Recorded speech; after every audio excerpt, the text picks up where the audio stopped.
नमस्कार मित्रांनो, golden happy ब्लॉग्समध्ये तुम्हा सर्वांचं पुन्हा एकदा नव्याने स्वागत. गेल्या ब्लॉगमध्ये तुम्ही पाहिलं की महडला गणपती मंदिराच्या परिसरामध्ये आम्ही प्रवेश केला आणि त्यानंतर आता पुढे सर्वात आधी आम्ही साहित्य खरेदी करून झाल्यानंतर जे पहिलं मंदिर लागतं ते म्हणजे देवीचं, तिचं दर्शन घेऊन अर्थात नेहमीप्रमाणे रांगेत उभे राहिलो. नियम तर प्रत्येकालाच पाळावे लागतात ना. त्याहीप्रमाणे आम्ही नियम पाळले आणि रांगेमध्ये उभे राहिलो. अर्थात अनेक महिलांचे यावरनं भांडण वगैरे याव त्याव वगैरे वगैरे भरपूर असो. तर खरं तर मला तुम्हाला गणपतीचं दर्शन घडवायचं होतं, पण मंदिराच्या गाभाऱ्यात गेल्यानंतर कॅमेरा अलाव नव्हता, म्हणून मी तुम्हाला अगदी हे चोरून दर्शन घडवत आहे. पण तरीही काही गणपती बाप्पाचं दर्शन नीट झालेलं नाही आहे. आणि बघा, आपला गणपती बाप्पा किती मोठा सेलिब्रिटी आहे. त्याला भेटण्यासाठी केवढी मोठी लाईन लागलेली आहे. मला वाईट वाटतं आहे की मला खरंच तुम्हा सर्वांना गणपती बाप्पाचं दर्शन करवता आलं नाही. त्याबद्दल क्षमस्व, कारण तिथे अजिबातच परवानगी नव्हती. त्या लोकांनी सांगितलेलं की अजिबात कॅमेरा वगैरे काढायचाच नाही. आणि शेवटी नाईलाजाने मी मोबाईल पर्समध्ये ठेवून दिला आणि हिरमुसल्या चेहऱ्याने परमेश्वराला प्रार्थना केली की काय हे देव बाप्पा, मला आज सर्वांना तुझं दर्शन करवायचं होतं, पण हे नाही, माझ्याकडनं होत नाही आहेत. असो, त्या बाबतीत मला तुम्ही सर्वजण क्षमा करा. पण आनंदाची एक गोष्ट की ज्यावेळेला मी गाभाऱ्यात गेले त्यावेळेला बाप्पाच्या समोर 1 मिनिट तरी उभं राहायला मला मिळालं, हे मी माझं सौभाग्य समजते.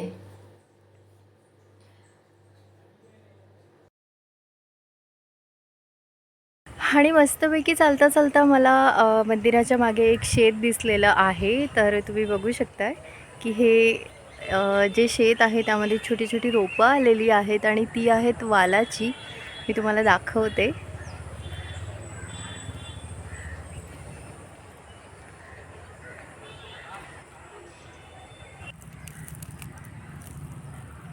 काय भारी येत ना यार. आपण ज्याला घेवडा म्हणतो तीच ही रोपं.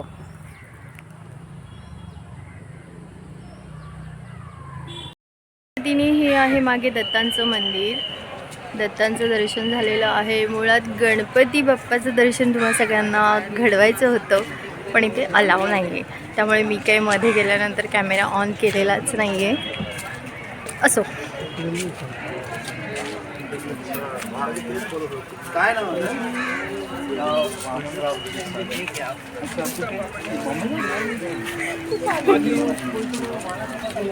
जल्दी कर.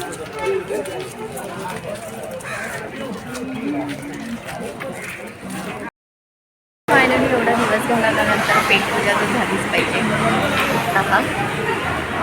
हे आहे ॲक्च्युली पण हे लोक त्याला झुणका म्हणतात. बाजरीच्या भाकरी त्यांचं ठेचा येणार आहे आणि अर्थात हे मसाला.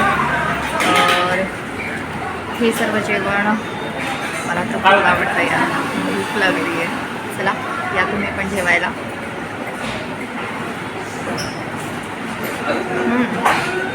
छान आहे, गरम आहे पण मस्त आहे.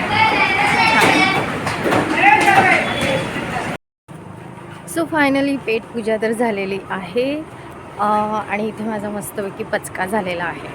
पचका तो म्हणजे असं खरं तर पचका म्हणता येणार नाही, पण तरी त्याला मी स्वतःहून पचका असा म्हणा. पचका म्हणजे असा की ज्यावेळेला आम्ही गेलो त्यावेळेला तिकडे बोर्ड लावलेला की झुणका भाकरी, विठ्ठेचा, ताक असं. तर त्याच वेळेला मी जाताना असा विचार केला की चल मी आता बरेच दिवस झाले झुणका खाल्लेला नाही आहे, म्हणून मी आता येताना झुणका खाणार वगैरे असं. तर येताना मी त्यांना म्हटलं की मला झुणका भाकरी हवी आहे, बाजरीची भाकरी, ज्वारीची नको, कारण मी ज्वारीची भाकरी नेहमीच खाते. त्यामुळे मी बाजरीची भाकरी सांगितली आणि असं ऑर्डर केली. थोड्याच वेळात आता तुम्ही बघितलंच की त्यांनी ना थाळी तयार करून आणली. तर तुम्ही बघितलंच की थाळी माझ्यासमोर आली त्यावेळेला मी लागलीच ओळखलं की ते पिठलं होतं, झुणका नव्हता. खरं सांगायचं तर काही पदार्थ तेच असतात. जसे प्रांत बदलतात तर वेगवेगळ्या प्रांतांमध्ये त्याच पदार्थांची नावं वेगवेगळी असतात. म्हणजे हे पिठलं होतं, पण या पिठल्याला त्यांनी झुणका असं नाव दिलं होतं. आमच्या खानदेशामध्ये याला पिठलं बेसन असं म्हणतात आणि आमच्या खानदेशामध्ये झुणका म्हणजे कोथिंबिरीचा झुणका, परत कांद्याच्या पातीचा झुणका, त्यानंतर ओ गॉड मला आता आठवत पण नाही आहे. बट ॲक्च्युली बिल पेड करताना मी त्यांना सांगितलं की हा झुणका नव्हता, याला आमच्याकडे पिठलं असं म्हणतात. हरभऱ्याच्या डाळीचं पीठ घालून पाणी उकळल्यानंतर कांदा वगैरे घालून जे काय बनवलं जातं त्याला पिठलं असं म्हणतात. तर आमच्याकडे हा पदार्थ सर्रास आठवड्यातून एकदा तरी होतो. तर त्यावर तो मनुष्य म्हणाला की जर आता हे मी अजून घट्ट होऊ दिलं असतं आणि थोडं गार होऊ दिलं असतं तर तो झुणका झाला असता. हा ओला झुणका मी तुम्हाला दिला आहे. मला हसायला येत होतं, पण मी स्वतःला थांबवलं आणि म्हटलं नको, शांत राहूया, कारण की प्रत्येक प्रांतामध्ये प्रत्येक पदार्थाला वेगळं नाव आहे, प्रत्येकाच्या कृती वेगवेगळ्या आहेत, त्यामुळे असू दे. पण छान होतं, बाजरीची भाकरी पण सुंदर होती, ते पिठलं अर्थातच तो झुणकाही खूप छान होता, मस्त असं. सो असाच हा उन्हाळ रस्ता आहे. माहीत नाही हा रस्ता कुठे घेऊन जाईल. आणि अशाच रस्त्यावर मस्त संध्याकाळच्या वेळी एकटं फिरणं. वा, सोबतीला कोणीतरी पाहिजे होतं ना, पण कोणीच नाही यार. ते लोक आहेत ते पुढेत, ते माझ्यासोबत कधीच चलणार नाही, त्यांना नाही आवडत.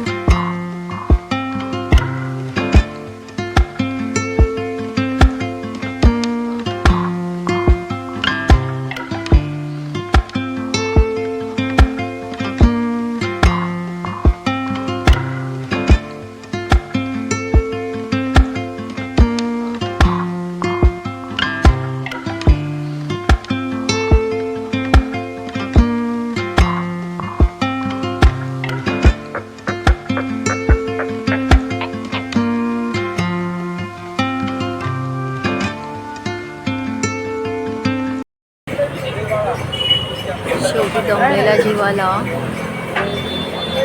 चहाची गरज असतेच. सो महाड फाट्यावरती आम्ही मस्तपैकी चहा घेण्यासाठी थांबलो.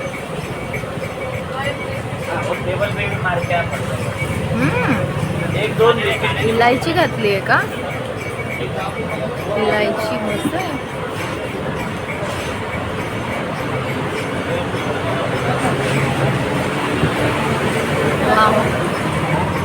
चहा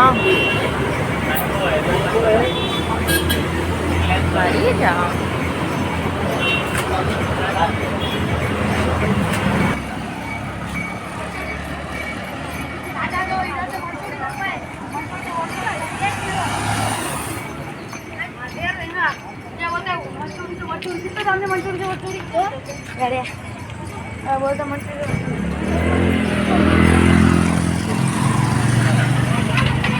इथे स्टेशनवरती मला एवढी थंडी लागते आणि हे लोक मस्तपैकी इथे वॉक करतायत. मगाचपासून यांची मजा बघते. खोपोलीतली माणसं अशी स्टेशनवरती वॉक करतात.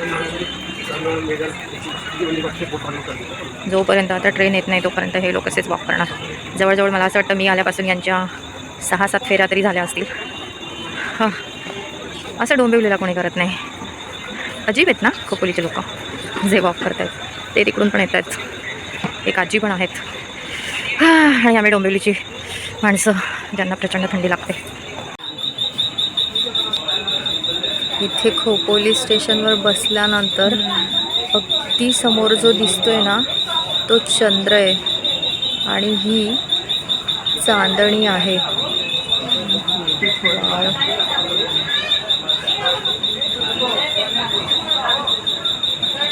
इतकं सुंदर दृश्य आहे ना हे, काय सांगू.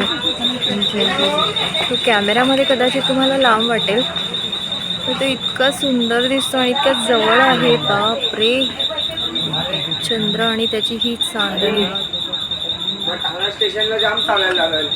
वाव यार, अरे इथे पुढेच बसणार अरे पकड ना मातातलं. दे ना.